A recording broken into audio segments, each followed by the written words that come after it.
아볼로가 고린도에 있을 때에 바울이 윗지방으로 다녀 에베소에 와서 어떤 제자들을 만나 이르되 너희가 믿을 때에 성령을 받았느냐 이르되 아니라 우리는 성령의 계심도 듣지 못하였노라. 바울이 이르되 그러면 너희가 무슨 세례를 받았느냐 대답하되 요한의 세례니라. 바울이 이르되 요한이 회개의 세례를 베풀며 백성에게 말하되 내 뒤에 오시는 이를 믿으라 하였으니 이는 곧 예수라 하거늘 그들이 듣고 주 예수의 이름으로 세례를 받으니 바울이 그들에게 안수하매 성령이 그들에게 임하심으로 방언도 하고 예언도 하니 모두 12사람쯤 되니라.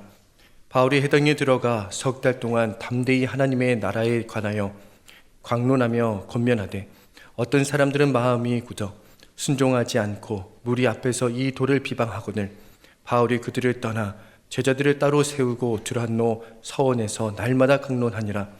뒤에 동안 이같이 하니 아시아에 사는 자는 유대인이나 헬라인이나 다 주의 말씀을 듣더라. 하나님이 바울의 손으로 놀라운 능력을 행하게 하시니 심지어 사람들이 바울의 몸에서 손수건이나 앞치마를 가져다가 병든 사람에게 얹으면 그 병이 떠나고 악기도 나가더라. 이에 돌아다니며 마술하는 어떤 유대인들이 시험삼아 악기 들린 자들에게 주 예수의 이름을 불러 말하되 내가 바울이 전파하는 예수를 의지하여 너희에게 명하노라 하더라. 유대의 한 제사장 스게와의 7 아들도 이 일을 행하더니 악기가 대답하여 이르되 내가 예수도 알고 바울도 알거니와 너희는 누구냐 하며 악기 들린 사람이 그들에게 뛰어올라 눌러 이기니 그들이 상하여 벗은 몸으로 그 집에서 도망하는지라. 에베소에 사는 유대인과 헬라인들이 다 이 일을 알고 두려워하며 주 예수의 이름을 높이고 믿은 사람이 많이 와서 자복하여 행한 일을 알리며 또 마술을 행하던 많은 사람이 그 책을 모아 가지고 와서 모든 사람 앞에서 불사르니 그 책값을 계산한즉 은 5만이나 되더라. 이와 같이 주의 말씀이 힘이 있어 흥왕하여 세력을 얻으니라. 아멘. 귀한 찬양 감사드립니다. 주의 이름을 높여드리는 것이 우리의 힘과 능력인 줄 믿습니다. 우리가 예배할 때 우리 마음에 기쁨이 임하는 것은 우리가 주님을 의지하고 주의 이름을 높여드릴 때입니다. 오늘 말씀 가운데에서도 하나님 주시는 마음에 우리가 응답하는 시간 되기를 원합니다. 오늘 여러 차례 광고가 나갔지만 제가 여러분에게 꼭 강조해 드릴 수밖에 없는 광고가 있습니다. 이미 아시죠? 마음을 정하셨나요? 이번 돌아오는 수요일부터 부흥성회가 시작이 됩니다. 여러분 올 한 해 지금까지 참 애쓰시며 달려왔습니다. 수고하셨어요. 우리가 주님의 말씀 안에서 새 힘 얻는 시간이 되길 원하고 특별히 삶의 방향을 또 인생의 문제를 주님 앞에서 해결함 받는 그런 집회가 되면 좋겠습니다. 부산제일교회 정찬성 목사님을 강사로 모시게 됐는데 기도하면서 정 목사님 생각이 너무 많이 나서 전화드리고 부탁을 드렸는데 일정이 좀 만만치는 않으시지만 흔쾌히 오시게 됐습니다. 여러분 꼭 수요일부터 첫 시간부터 은혜의 자리에 꼭 참여하시기를 바랍니다. 그러실 거죠? 네, 제가 좀 그날은 여기저기 좀 둘러봐야겠습니다. 오셨나, 오실 건가, 우리가 큰 은혜 누리게 되기를 원합니다. 사도행전 말씀을 우리가 따라가면서 오늘 19장의 말씀을 앞부분을 다룹니다. 오늘 말씀을 우리가 나누면서 한 가지 질문을 좀 마음에 품고 말씀을 나눴으면 하는데, 여러분 주 예수 안에서 진짜 삶은 변화하는 걸까요? 예수 안에서 내 삶은 바뀌는 걸까요? 오늘 이 질문에 대한 답을 얻게 되는 말씀이 되면 좋겠습니다. 아볼로가 고린도에서 전도하고 복음을 전할 때 바울이 에베소를 방문합니다. 근데 그곳에서 바울이 성경이 말하기를 어떤 제자들을 만났다 이렇게 기록을 해요. 제자들이라고 말한 걸 보면 예수를 알고 믿는 자이었을 겁니다. 그러니 제자라고 했겠죠. 그런데 바울은 그들을 보고 질문하기를 너희들이 믿을 때에 성령을 받았느냐 묻습니다. 왜 그랬을까요, 바울이 볼 때는 그들의 삶의 모습과 행동 그리고 말하는 것 보고 나니 성령 받아서 성령님과 동행하는 삶의 흔적을 찾기가 어려웠던 거죠. 그들은 대답하기를 성령에 대해 모른다고 대답을 합니다. 여러분, 우리의 삶은 어떨까요? 우리의 삶 가운데 우리의 말 한마디, 행동 하나에 성령의 일하심이 드러나고 있을까요? 진짜 스스로 질문해 봐야 하는 것이죠. 누군가가 우리를 보면서 주님이 살아계시는구나. 우리 삶을 통해 주님이 일하시는 것을 그들이 느낄 수가 있다고 하면 그것은 진짜 우리에게 복이죠. 그리고 우리를 만난 이들에게도 복이 되는 것입니다. 진정 예수를 믿고 따르는 자의 삶에는요, 주님의 신실하심이, 겸손하심이, 그 거룩하심이 드러나야 정상인 것입니다. 주의 사랑이 흘러 넘쳐야 하는 것이죠. 그렇지 않고서야 우리가 주의 제자라고 말할 수가 있겠습니까? 여러분, 주님을 진정 믿으면 삶은 그렇게 바뀌어집니다. 진짜 믿음으로 살아가면 달라집니다. 근데 우리가 믿음 생활할 때 이상할 정도로 우리가 진짜 굳건한 믿음을 갖고 있는 게 있더라고요. 그것은 뭐냐 하면 삶은 안 바뀌어. 그 사람 안 바뀌어. 어떻게 그 일이 바뀌겠어? 그 일은 안 바뀌어. 믿음으로 산다고 하는데 주 예수 안에서 삶이 바뀌는 거에 대해서는 믿음 없이 살 때가 있어요. 바울은 재차 어떤 제자들이라고 불린 그 제자들에게 무슨 세례 받았는지를 물어봅니다. 그리고 그들이 요한의 세례를 받았다 말을 해요. 여러분, 세례 요한은 사람들에게 회개하고 예수께 돌이킬 것을 그가 외쳤지만 정작 자신은 예수님의 십자가 고난과 그리고 부활, 그리고 그것을 통해 성취된 복음의 완결을 끝까지 경험하지 못한 채 세상을 떠났습니다. 그러니 그 제자들 가운데서도 예수를 알고 전했지만 그들 또한 십자가 복음을 제대로 경험하지 못한 거죠. 십자가 복음의 그 완결을 경험하지 못한 자들이었던 거예요. 그래서 그들이 복음을 전한다고 해도 복음의 일부를 전한 거였죠. 지난주일 말씀에도 아볼로가 그가 성경에 능통하고 말을 잘하고 그래서 예수를 전했어요. 근데 그도 요한의 세례만 알고 있었다. 성경이 기록합니다. 그래서 그의 이야기를 듣던 브리스길라와 아굴라가 그를 청하여 아볼로에게 복음의 정수를 알려줘요. 그래서 아볼로의 삶이 바뀝니다. 이처럼 바울이 어떤 제자들에게 예수 그리스도의 복음, 그것을 제대로 전해줘요. 그리고 놀라운 변화가 일어납니다. 사도행전 19장 5절에서 6절을 보면 그들이 듣고 주 예수의 이름으로 세례를 받으니 바울이 그들에게 안수하매 성령이 그들에게 임하심으로 방언도 하고 예언도 하니. 아멘. 주 예수의 이름으로 세례를 받을 때 그들 안에 성령의 능력이 드러나기 시작한 것입니다. 처음에 그들은 종교적으로 세례를 받은 거죠. 형식으로. 그런데 이제 예수 그리스도의 십자가의 죽음과 연합하여 옛사람은 죽고 새 사람으로 거듭난 삶을 살게 된 거예요. 십자가, 고난과 죽음, 부활을 통해서 구원을 완성시키신 예수 그리스도를 자신의 주인으로 왕으로 삼고 살게 된 것입니다. 삶이 완전히 뒤집어진 거죠.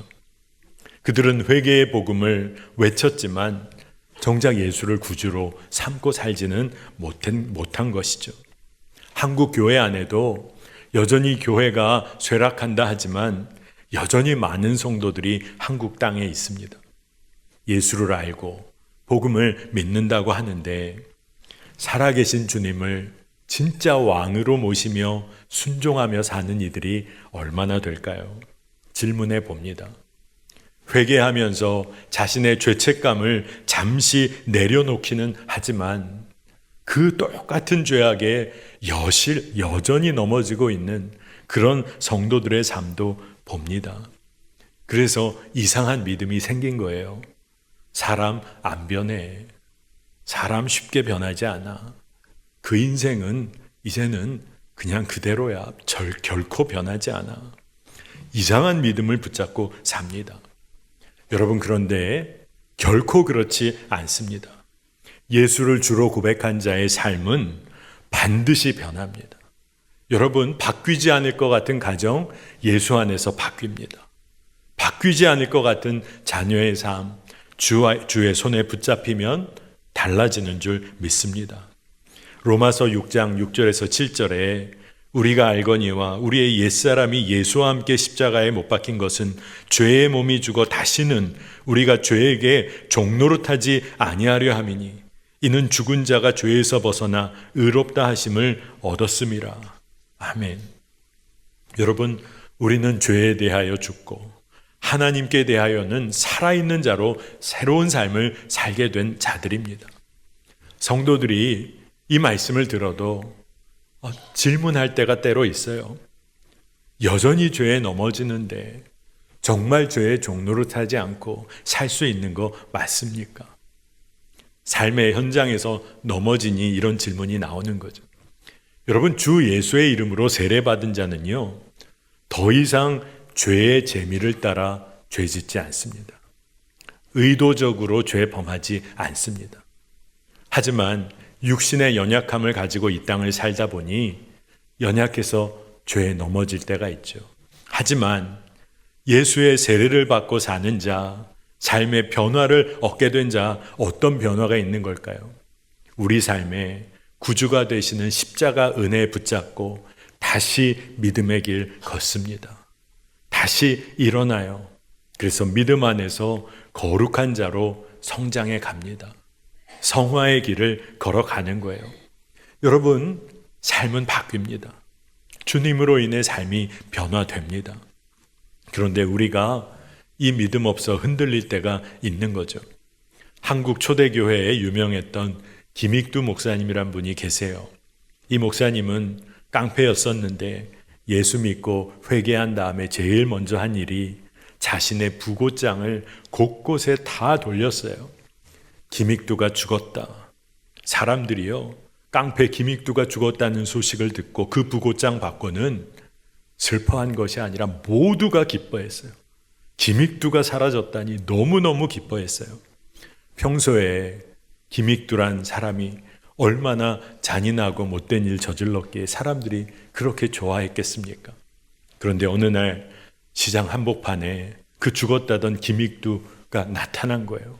목사가 되어서 손에 검은 성경책을 들고 나타난 겁니다.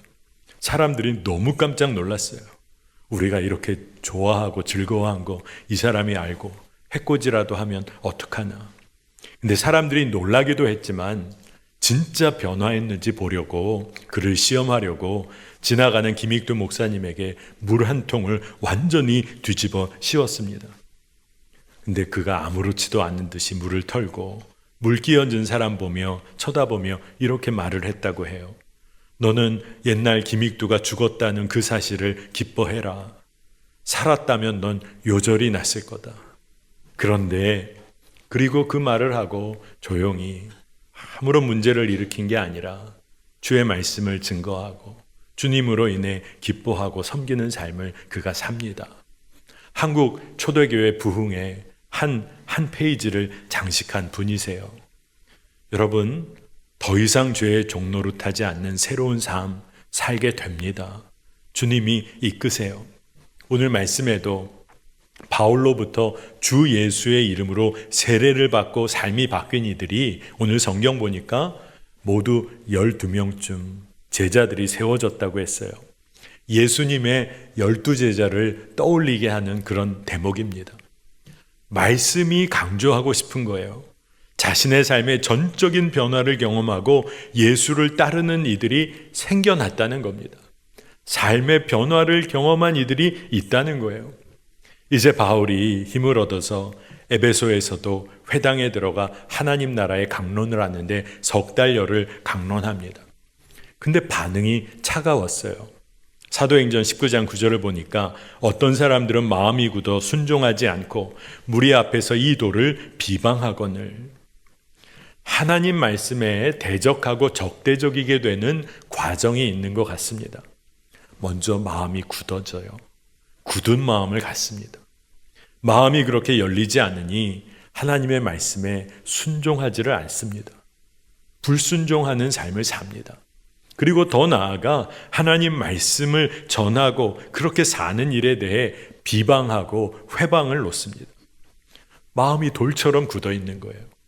여러분, 생명의 특징이 뭡니까? 생명의 특징은 유연함이에요. 생명이 있는 자는 움직입니다.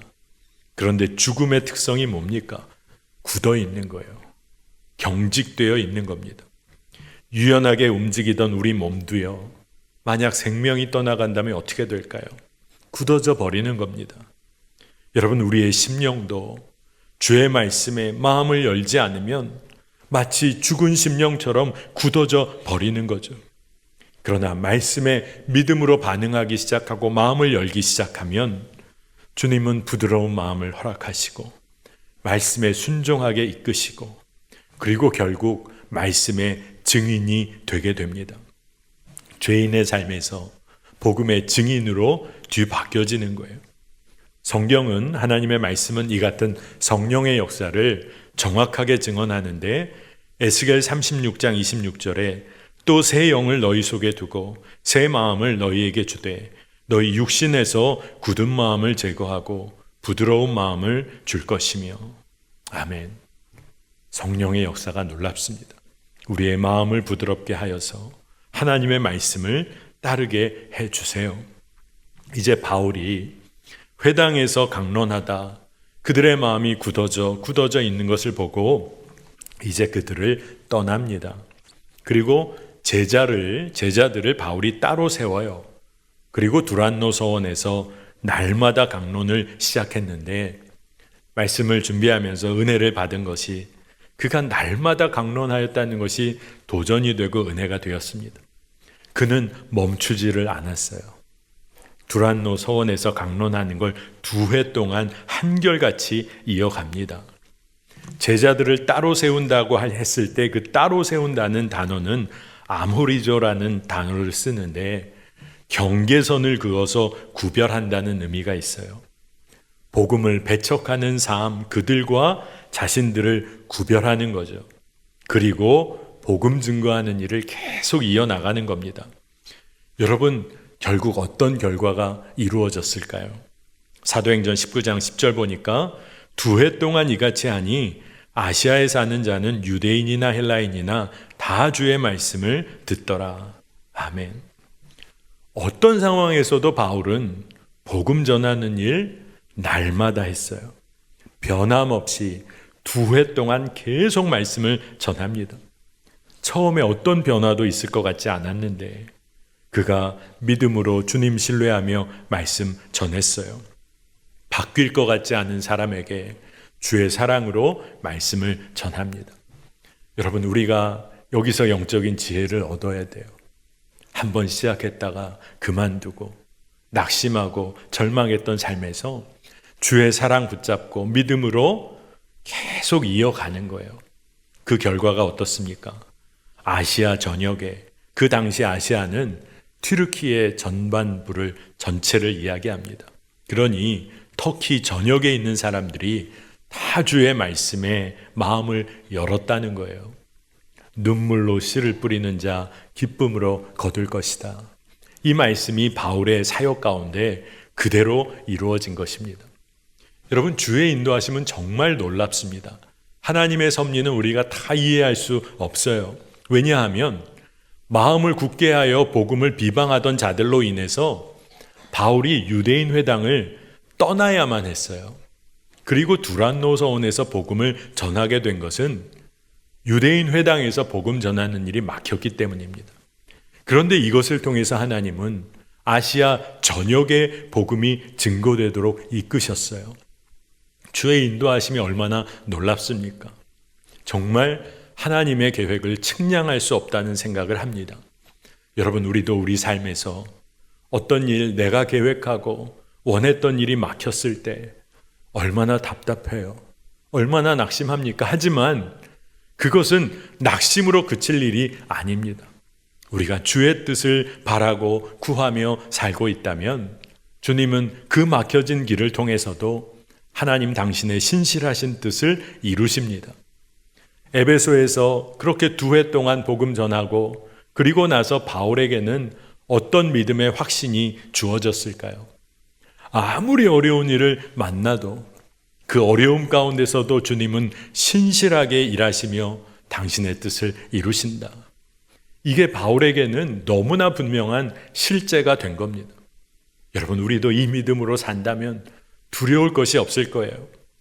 복음이 널리 전해지기 시작합니다. 그때 하나님께서 바울의 손으로 능력을 행하세요. 그때 바울의 손수건이나 앞치마를 가져다가 병자에게 얹어도 치유가 일어나고 악귀 들린 사람, 악귀 떠나가는 역사가 일어납니다. 진짜 참으로 놀랍고도 이례적인 일이었어요. 어떻게 이런 역사가 일어났을까? 왜 하나님은 이런 놀라운 역사를 보이셨을까? 하나님의 전능하심을 드러내시려는 것일까요? 물론 그럴 수도 있습니다. 하지만 하나님은 당시에 그 지역의 사람들의 아픔과 고통을 외면하지 않으시고 바라보신 거예요. 그들을 치유하고 묶임에서 풀어내야만 하겠다는 하나님의 마음이 얼마나 간절했으면 바울을 통해서 그 손수건 하나, 앞치마 하나를 통해서도 하나님은 역사하신 거죠. 여러분, 손수건이 딴 게 아닙니다. 바울의 직업이 천막 만드는 사람이었잖아요. 그러니 천막 만들며 땀을 닦던 천조각. 그리고 앞치마가 뭘까요? 천막 만들면서 작업할 때 앞에 앞치마로 사용했던 바로 그것을 통해서도 주님은 회복의 역사를 행하신 거예요.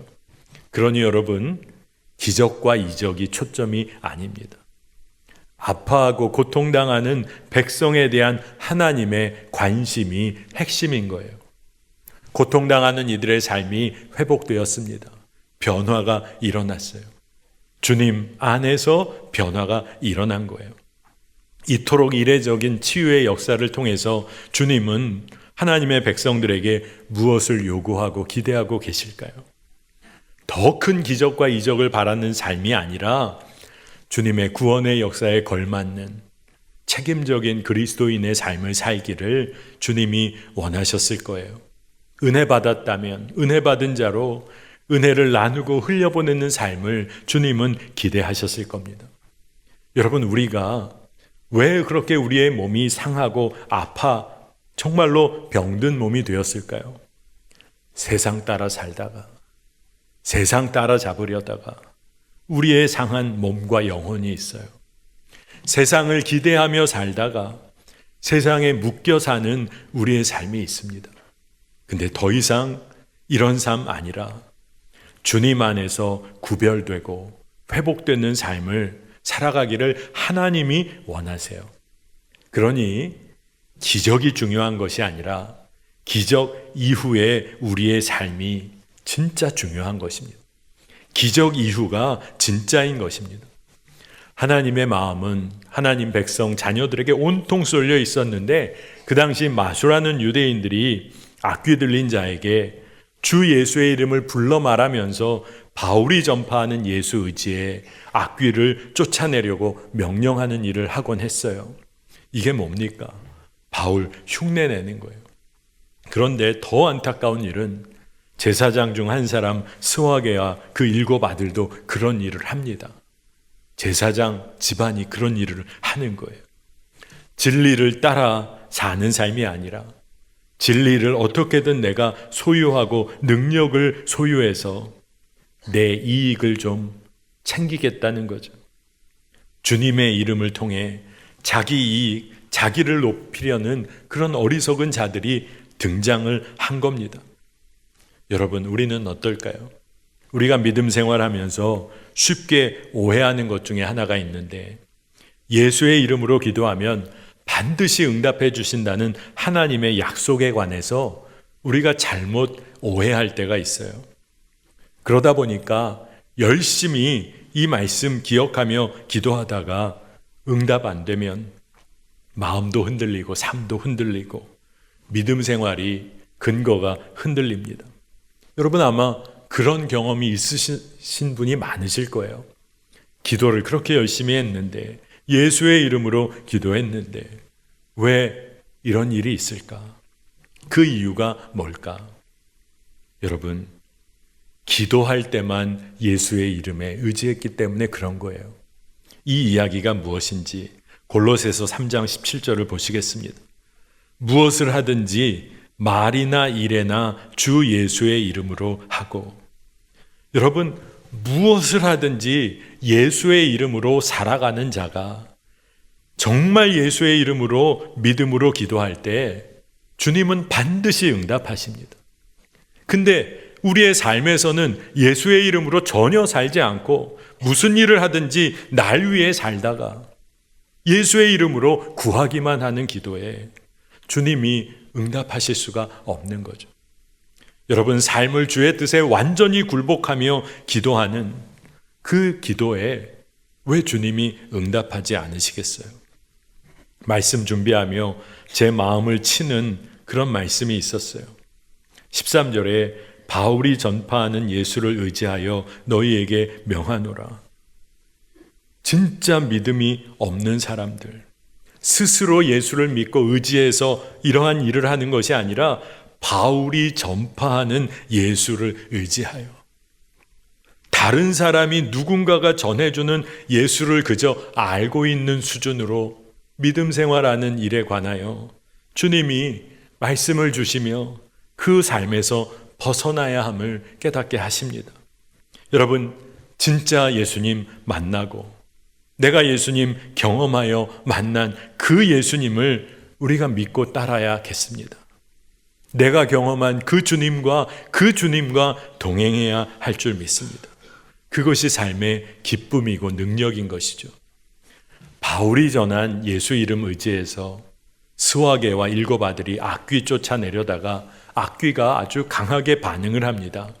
사도행전 19장 15절에 내가 예수도 알고 바울도 알거니와 너희는 누구냐 하며 진짜 어처구니 없는 일이 일어난 거죠. 예수의 이름을 의지해서, 그러나 바울이 전한, 다시 말해서 그저 바울 흉내내는 거죠. 여러분, 우리 믿음 생활은 어떻습니까? 흉내내는 믿음입니까?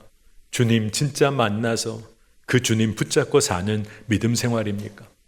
악귀 들린 사람이 그들을 거꾸로 공격까지 해요. 근데 이 일을 보고 경험하고 듣게 된 에베소 사람들의 마음이 바뀌기 시작합니다. 사도행전 19장 17절 19절까지 보면 다 이 일을 알고 두려워하며 주 예수의 이름을 높이고 믿은 사람들이 많이 와서 자복하여 행한 일을 알리며 또 마술을 행하던 많은 사람이 그 책을 모아가지고 와서 모든 사람 앞에서 불사르니 그 책값을 계산한 즉 은 5만이나 되더라. 여러분, 두려움으로부터 시작된 일이었지만 에베소에서 가장 큰 변화는 주 예수의 이름을 높여드리고 자복한 것입니다. 죄를 회개한 자들이 진짜 회개한, 진짜 변화한 증거가 뭘까요? 그들이 세상에서 귀하게 여기던 거, 세상에서 의지하며 붙잡았던 거 다 내려놓고 사는 삶, 진짜 회개한 삶의 증거입니다. 에베소 사람들이 그들이 귀하게 여기던 마술과 관련된 책 다 모아다가 공중 앞에서 다 태워버렸습니다.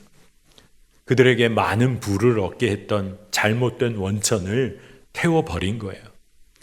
여러분, 불은 정결케 하는 역사를 의미합니다. 또 묶임에서의 해방도 의미합니다. 더 나아가 불은 새로운 부흥의 시작을 알리는 거죠. 여러분, 우리 삶의 죄악의 뿌리를 불태우는 회개야말로 주님께서 새 일을 시작하실 수 있는 시작점이 됩니다. 여러분, 주님 안에서 믿음 지키고 주님 의지할 때 변할 것 같지 않던 이들의 삶이 변화했어요. 말씀을 봐도 주 예수의 이름으로 세례받게 되고 말씀에 순종하기 시작하고 내가 만난 주 예수의 이름을 이제 높이며 진정으로 회개할 때 에베소에서 변화가 일어납니다.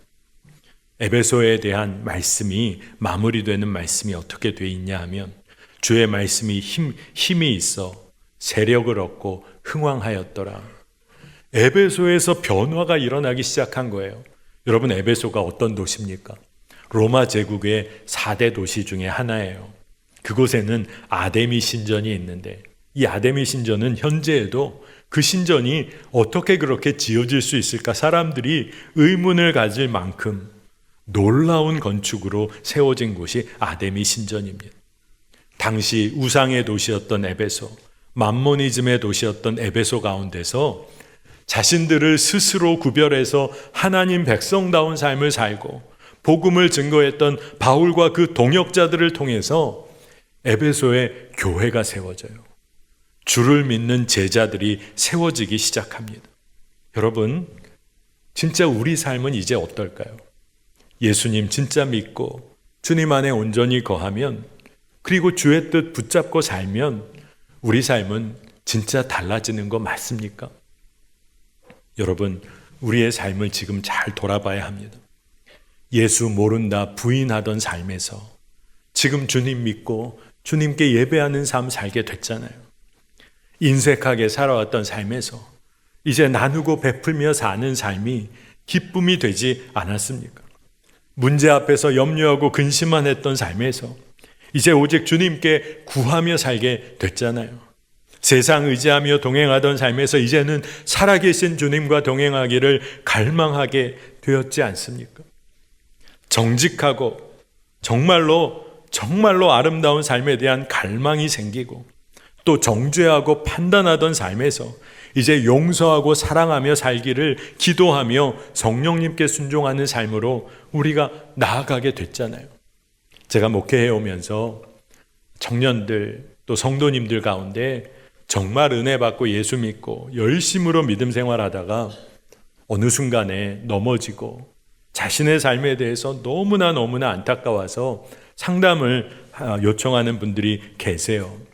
그래서 그때마다 제가 그런 질문을 합니다. 예수 믿기 전에는 어떻게 사셨어요? 예수 믿기 전의 삶은 어떠셨어요? 근데 그 이야기 나누다 보면 지금의 삶은 엄청난 변화를 겪고 있는 거예요. 근데 그렇게 변화돼서 예수 따르며 온전히 살고 싶다가 넘어지게 되니까 이제는 그 넘어진 것에 대해 알게 된 거예요. 영적으로 건강해지고 민감해지다 보니까 죄에 넘어졌을 때 너무나 안타까운 마음이 생기는 거예요. 그래서 제가 그렇게 이야기합니다. 예전에는 이런 일이 있었을 때 어떻게 사셨습니까? 아무렇지도 않았대요. 그런 일을 하며 살아도 아무렇지도 않았대요. 근데 예수님 믿고 이제 이런 일 만나니까 이제는 견딜 수가 없는 거예요. 주님 앞에 회개하고 통회하며 기도할 수밖에 없는 삶이 되었다는 겁니다. 여러분, 예수 안에 거하며 우리 삶이 안 바뀌는 겁니까? 그렇지 않습니다. 이미 우리의 삶이 죄인에서 생명을 얻는 하나님의 백성의 삶으로 바뀌었어요. 여러분, 진짜 그렇습니다. 여러분, 이 믿음으로 주님과 더 동행하며 깊은 믿음의 길 걷게 되시기를 축복합니다.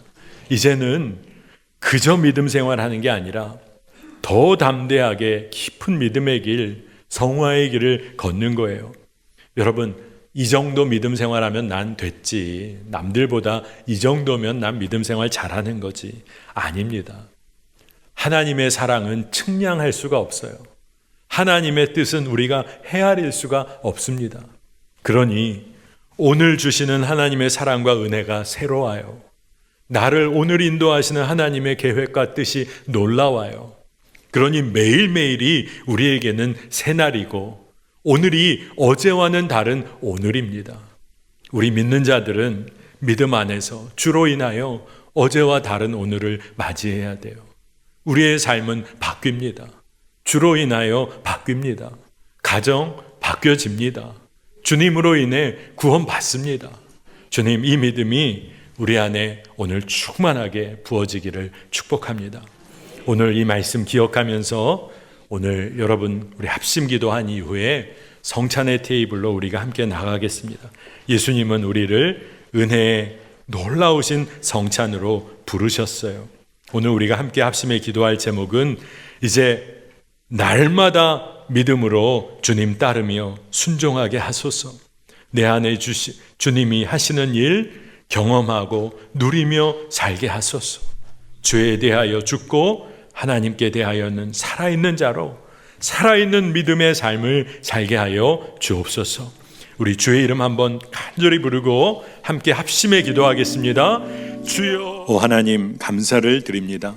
주님, 주의 살과 피를 먹고 마심으로 예수 그리스도 안에 온전히 거하며 주와 한 몸을 이루게 하시니 감사합니다. 놀라운 신비요 믿음의 축복인 줄로 믿습니다. 오늘 주와 연합하였으니 이제 주의 뜻대로 온전한 순종을 사는 복을 누리게 하여 주옵소서. 주 예수 그리스도 안에서 우리의 삶은 완전히 뒤바뀔 수밖에 없음을 믿고 이제는 죄인된 삶에서 자녀의 삶을 담대하게 살아가게 하여 주옵소서. 오늘 우리에게 허락하신 은혜를 기억하며 구별된 예물 주 앞에 올려드립니다. 우리의 삶 전부를 맡겨드리는 징표이오니 주님 받으시고 사용하소서. 하나님 나라 영광 위하여 사용하여 주옵소서. 하나님, 정말로 변하지 않을 것 같은 척박한 땅, 그 땅 가운데 복음을 들고 나아가 선교하는 우리 선교사님들 주님 기억하셔서 그곳에 하나님 나라의 영광이 드러나게 하시고 이 일을 위하여 매화교회의 기도가 멈추지 않게 하여 주옵소서. 허락하여 주신 자녀, 가정 주의 손에 맡기고 일터도 주의 손에 맡깁니다. 주님이 살아 드러나는 주여 가정 되게 하시고 자녀의 삶이 주의 손에 붙잡히게 하시며 일터가 하나님의 영광을 드러내는 곳이 되게 하여 주옵소서. 이 나라와 민족의 아픔을 아시는 주님, 이제는 더 이상 분열하지 않고 연합하게 하시고 하나님의 손에 붙들리는 나라, 그리스도의 평화와 통치가 임하는 이 나라, 이 민족이 되게 하여 주옵소서. 기도해야 할 때 한국교회가 깨어 기도하게 하여 주시고 매화교회가 기도의 중심이 되는 은혜의 역사가 꼭 있게 하여 주옵소서. 모든 것 주께 맡기며 감사드리고 예수 그리스도의 이름으로 간절히 기도합니다. 아멘.